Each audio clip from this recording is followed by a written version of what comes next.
and far more than that to her. But as she'd grown older, she'd realized that her dream of being his one day was impossible. Shaheen was a prince. She was the daughter of a servant. Even though her father had become the royal jeweler, who both designed new jewelry for the royal family and had the all-important responsibility of maintaining the nation's highest treasure, the pride of Zaheid royal jewels, he was still an underling, a foreigner who came from a poor background and had worked his way to his current position through his extraordinary talent. And then, Shaheen wouldn't have looked at her that way even if she were the daughter of the noblest family in Zaheid. He had always been incredibly nice to her, but when it came to romantic partners, he'd had the world's most beautiful, sophisticated women falling at his feet from the time he turned 17. Back then, she'd been certain she possessed no beauty and would never attain any sophistication, but she'd found it enough to be near him, to love him. For 8 blissful years, Shaheen had offered her indulgence and friendship. To stay near him, she'd chosen to remain with her father when her parents had separated when she was 12, and her French mother had left Zaheid to go back home and continue her career in fashion design. Then, suddenly, it was over. Just before her 14th birthday, Shaheen had abruptly pulled away from both her brother and her.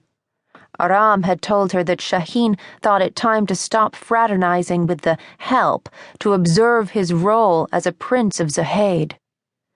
Though she couldn't believe it of Shaheen and thought Aram's bitterness had other origins she couldn't guess at, Shaheen's sudden distance was still a wake-up call.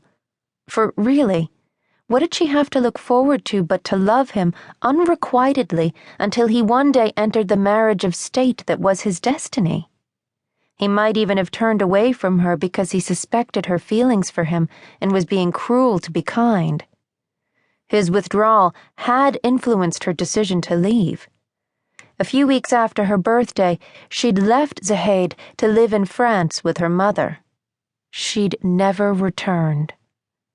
Ever since that day, Johara had found comfort from the sense of loss only when she found news of Shaheen, saw that he was doing phenomenally well on every front.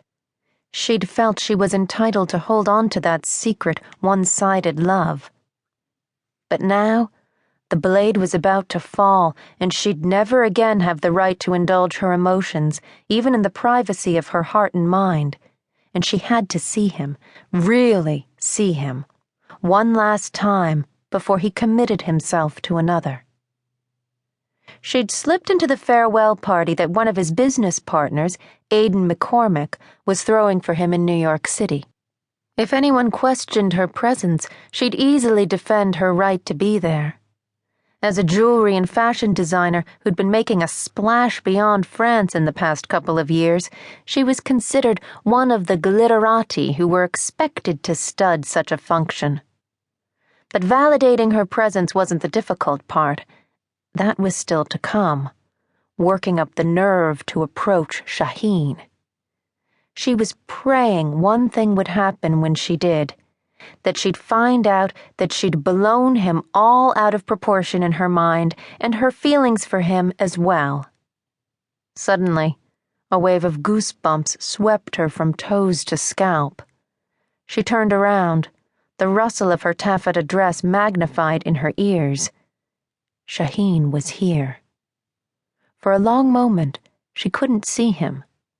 But the people-packed space receded into a void where his presence radiated like a beacon. Not from the entrance, where her gaze had been glued for the past 2 hours, but from the other side of the room. It made no sense until she realized he must have used McCormick's private elevator. His aura, his vibe, hit her like a gut punch. Then she saw him. Only him. Everything stilled inside her, in awe, in confusion. He'd towered over her before, though she'd been 5'7" at 14. Now she stood 6 feet wearing 2-inch heels.